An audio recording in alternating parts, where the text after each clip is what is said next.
All right, we're back. So, if you guys watched the last UFC card, it was pretty brutal card. I mean, there were some, you know, fights that you thought there were going to be some bangers, and it just ended up being, not the greatest card. I do think this card is going to be a lot better. My most, my the guy I was most confident in last week's pick ending up in a no contest. Quick eye poke, and it was just over early. It seemed a little fishy from Muradov's perspective, but that's fighting, man. And even Delidze, man, dude, Delidze looks like he forgot how to strike. He looked really bad. I mean, watching some of his other fights, he did not look good at all. He looked exhausted from round one. But it is what it is. Going into this week, I do have some better picks for you. I'm very confident in my bet in this week. Like last week, I was iffy about Azat, the Kazakhstan guy, but I was super confident in the Black Wolf. And yeah, it is what it is. That's gambling. But this week we got Hermansson, the Joker, taking on Joe Fifer. So let's get right into it. Joe Fifer, if you guys don't know, currently holds the world record for the hardest punch, actually beating Francis Ngannou for the hardest punch in the world. Currently holds that record. Now they didn't want to give it to him. There were some issues. I don't know why they didn't want to give it to him, but no, he's legit, man. He punches hard. Now it's different, right? Getting punched by Joe Fifer. I'm not saying Joe Fifer is going to have more knockouts or anything than Francis Ngannou, because you got to realize speed and force is one thing, but Francis Ngannou has a lot of weight, right? It's different when you're getting punched by a guy who's like 300 pounds compared to Joe Fifer walking around at maybe 210. But Joe Fifer, man, this guy's fast. He's a very fast striker, hits hard, and he's got a great grappling game as well. But the Joker, man, Joker has a wicked jujitsu. When I first noticed the Joker, he took on um, one of Henzo Gracie's black belts, David Branch, and he guillotined David Branch so fast. I was like, wow, this guy's for real. He is for real. But then, he sort of fell off the last few fights. I mean, he had a decent victory over Chris Curtis. Okay, that was impressive. Lost to Sean Strickland in a split decision. Okay, no shame losing to the former champ. Delidze banged him up pretty good. He got him in that weird leg positioning and just finished Jack Hermansson. I'm not too impressed with Jack Hermansson lately. I think he's sort of on that downhill, and I think fighting a guy like Joe Fifer, hungry. This guy's the guy UFC wants to win. I think Dana White also bought Joe Fifer a house, so he's investing in Joe Fifer as well, right? So he wants Joe Fifer to win. The UFC, I think they want Joe Fifer to win. I think he's young, and they can only 27. They can really get behind him. I think this is a no brainer here.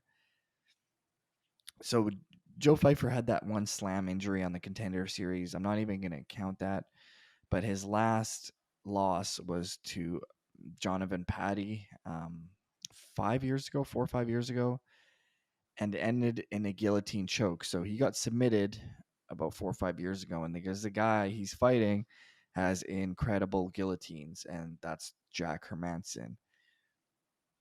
But I do think Joe Fifer's been doing some grappling matches. He grapples with some good dudes. I think he's going to be able to stay away from the grappling of Jack Hermansson, and if he keeps it on the feet, I do think Joe Fifer is the better striker, and I think he's going to finish Jack Hermansson. Now that being said, if he doesn't, he might be in a long night, because I've never seen Joe Fifer in a 5 rounder before. I don't think he's ever been past the third round. So fighting 5 rounds is a whole nother ball game. But I gotta go with my boy Joe Fifer on this one, body bags. So I'll take Joe, and I'm adding him actually to my parlay. I'm parlaying. If I can post this here, hold on. Yeah, so I'm gonna post my bet, and I have a parlay with Gregory Rodriguez, the RoboCop, and Joe Fifer. And you're going to win more than double your money if you parlay both those right now, because those odds might get worse. So now this one's interesting. Dan 50K Ige taking on Andre Fili. Dan Ige, he was on fire, and then he ran into Bryce Mitchell. Doug Nasty, he looked really good against Damon Jackson, really good against Nate Lander. And then, Bryce Mitchell just absolutely dominated the grappling in that fight, and which is surprising because Dan Ige is actually a very good wrestler. He does got some losses to, the Zombie and Movsar Evloev. Movsar Evloev is insane, so I'm not even going to count that one. But I think Andre Fili is a touchdown. He's a step down in competition compared to a Movsar Evloev, a Josh Emmett, a Chan Sung Jung. I think Andre Fili's good, don't get me wrong, but I do think he's a step down from those elite guys. Now, his last fight was actually very, very impressive. He destroyed Lucas Almeida, and it was in the first round, which was super impressive. But I don't think he's going to be knocking out Dan Ige. Dan Ige's got very good striking, and he's got a great grappling game as well. So I got to go with my boy 50K on this one. Hopefully, he can get it done, having to deal with the length and the reach of Touchy Feely.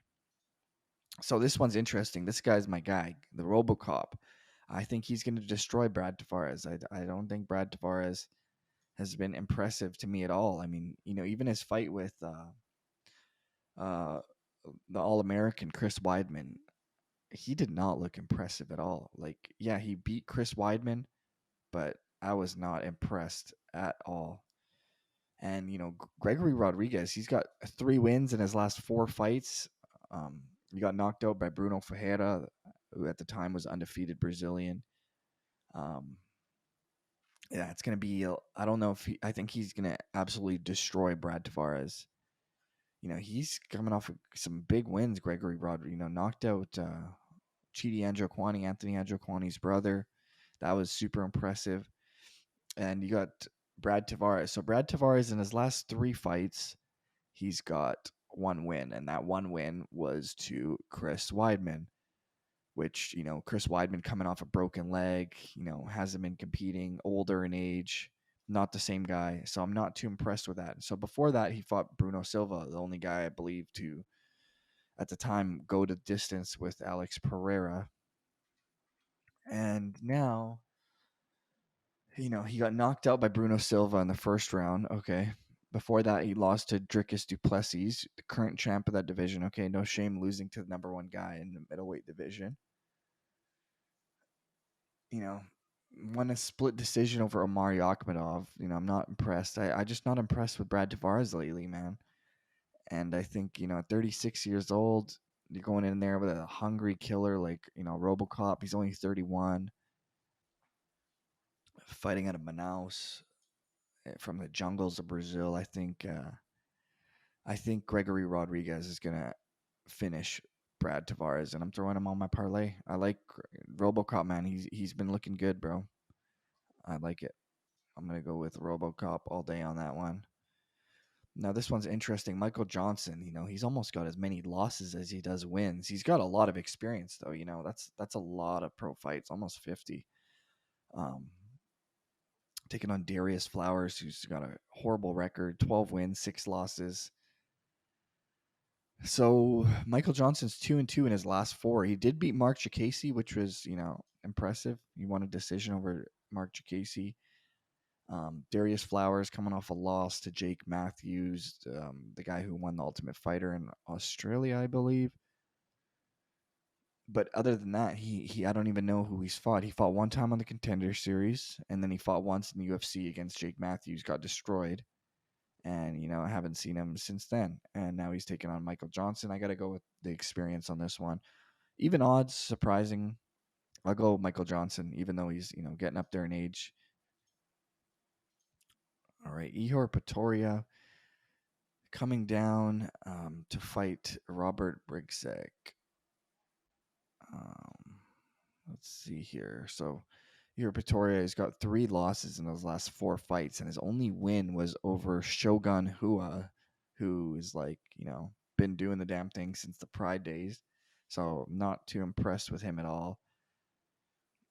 Taking on, a guy who's never fought in the UFC. He's been very impressive outside the UFC though. All first round finishes. His last 5 fights are all first round finishes. I'll go with Robert on this one. I think he's coming off he's coming off of a nice win streak. I think his first fight in the UFC. I got to go with Robert on this one, and no odds here currently, but I'm assuming he'll be the favorite going into that one. Up next, Adolfo Vieira, the Jiu-Jitsu world champion. On paper, he's probably the number one Jiu-Jitsu guy in the UFC on paper, considering all the medals he's won in worlds and ADCCs and stuff like that. Super accomplished grappler. Doesn't get much more accomplished than Adolfo Vieira. And if he gets this fight to the ground, man, Armen Petrosian is in big trouble. If you guys don't know Armen Petrosian, professional kickboxer, in my opinion, his brother, Giorgio Petrosian, is one of the best kickboxers of all time. I think he had like this crazy win streak for, years. And Giorgio Petrosian is one of the craziest K1 legend, unbelievable strikers ever. And, his brother, a great striker himself, not on the same level of his brother, but different. And yeah, this fight is exactly, stylistically is striker versus grappler. If this fight hits the ground, Armen Petrosian is in big trouble. And if Rodolfo Vieira strikes with Armen Petrosian, he's going to be in for a very long night. And his cardio is not too great because he's got a lot of muscle. But I'm going to go with the jiu-jitsu guy on this one. I'm going to go with Rodolfo Vieira. I think he's going to be able to get the fight to the ground. Armen Petrosian's grappling doesn't seem to be the greatest lately. Chao dominated him in the ground. And I think Rodolfo Vieira can do the same. If Chao can take you down, I think Rodolfo Vieira can definitely take you down. Up next, Trevon Giles. Not too impressed with Trevon Giles. Just got destroyed by Gabriel Bonfim, and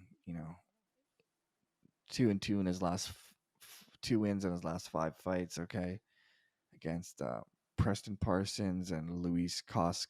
Don't even really know much about those guys. Not too impressed. He does have a win over Roman Dolidze, who fought last weekend, but I'll go with Carlos on this one. I'll go with the Brazilian. I think he's going to destroy Trevon Giles. Damir Hadzavec, the Bosnian bomber, coming off a loss to Mark Jacasey, lost to Moicano, not too impressed with him lately. And the guy he's fighting, the Zulu Warrior. So this guy has only fought in the Contender Series, but he's been super impressive, just destroyed the guy in the Contender Series in the first round. Dylan Salvador, I think his name was. But other than that, you don't know anyone who he's fought. He lost his first fight in his professional career, but since then he's been on a roll. 8 fights in a row, and I think he's going to keep that streak going. I'll go with the favorite on this one. I'll go with Bolaji. I believe that's how you pronounce his name. I'll just skim through these ones. Devin Clark taking on Marcin Prachnio. Yeah, not too impressed with either of those guys. I'll go with the over on that one. Max Payne Griffin taking on Jeremiah Wells. Max Payne Griffin here, coming off a loss to Neil Magny. Was a split decision. But coming off a loss to Michael Morales. Beat Tim Means though, beat the Dirty Bird. That was impressive. And then you got Jeremiah Wells, himself coming off a loss to Carlston Harris in a match he was actually dominating. He was dominating Carlston Harris. Carlston Harris snatched up a standing anaconda choke and literally put Jeremiah Wells to sleep. That was crazy impressive because he was being dominated that entire fight. And I'm going to go with Jeremiah Wells on this one because I think Max Payne Griffin's on the downhill. And I think Jeremiah Wells should get this one done. And, both guys are getting older too, 37, 38. Yeah. So the High Chief Zach Plega, he's fighting Bogdan. So Zach's coming off, lost to Modestas Bukauskas. He also lost to Kamaru Usman's brother, Muhammad Usman. I remember that one. Taking on Bogdan, who's also coming off a loss to Volkan Uzdemir. And he got submitted, which is very crazy because Volkan Uzdemir, not really known for his submission game, but he took his back and RNC'd Bogdan. This one's gonna be literally close one. Yeah. So Zach, if he can take this fight to the ground, I think might be able to get it done. But I'm gonna go with Bogdan on this one. I'll go with Bogdan. This one's interesting. Melik Bogdasarian, the Armenian, taking on Haider Emil. So Melik 8-2, -250 favorite over the undefeated Haider. Melik Bogdasarian. If you guys don't know him, he's a guy who's a professional kickboxer. He's a guy who's fought in K1. Um, believe it was, Glory. Actually, I'm not sure if he fought in Glory, but I know he fought in K1 in the Grand Prix, the World Grand Prix in Japan at the time. And then he made his way to MMA, doing pretty good. Fought Josh Kulibau and, did not look good against Josh Kulibau. Got choked out. And they're saying this fight might be canceled, but I'm just going to touch over it if it's not. Yeah, I think it is canceled, actually. But yeah. If they were to fight, I'll take Melik, but I believe that fight's canceled, so scratch that. And then this one, Daniel Marcos. So 15-0. He's 15-0, undefeated. And why is he the first fight on the prelims? Shouldn't this guy be closer up to the main? If he's 15-0, you got guys like Darius Flowers and Michael Johnson, 22 wins, 19 losses. Darius Flowers, 12 wins, 6 losses. And they're right, on the main card. And you got guys like Daniel Marcos. Yeah, he hasn't really beat the big names, but 15-0. That's an impressive record, man. And his last fight, he beat Davy Grant. Davy Grant's a savage, man. That was an impressive win. I know it was a split decision win, but Davy Grant's for real, man. Davy Grant's got some pretty decent wins. Beat Smolka, beat Rafael Sansao, beat Chito Vera. Davy Grant beat Chito Vera, and he lost to Daniel Marcos, and he's taking on the Mongolian murderer. Or I don't even know how to pronounce his name, but I think the Mongolian murderer is going to lose this one. I know he's coming off a win over Johnny Munoz Jr. Okay. Lost to Ayman Zahabi, Faraz Zahabi's little brother. But yeah, he's got some wins, got some losses. He's got in his last one, let's see here. 3-3 in his last 6. So it's 50-50 in his last 6 fights. I gotta go with Daniel Marcos, man. Gotta go with the undefeated 15-0 for sure. And those are your picks. If you guys need a place to bet, BetUS, promo code Iceman. And I'm telling you right now, that next card, Volkanovski Topuria, is absolutely fire. So tune in for that one because it's going to be fireworks on that card. And surprising, dude, let me check here. Volkanovski's odds went down. Look, -120 now. He was my last video I did a week ago. He was -130. That means people are putting money on Topuria. They are not feeling Volkanovski, even though he's never lost at 145, just because he got beat by Makachev. I don't know. That's crazy, man. Crazy.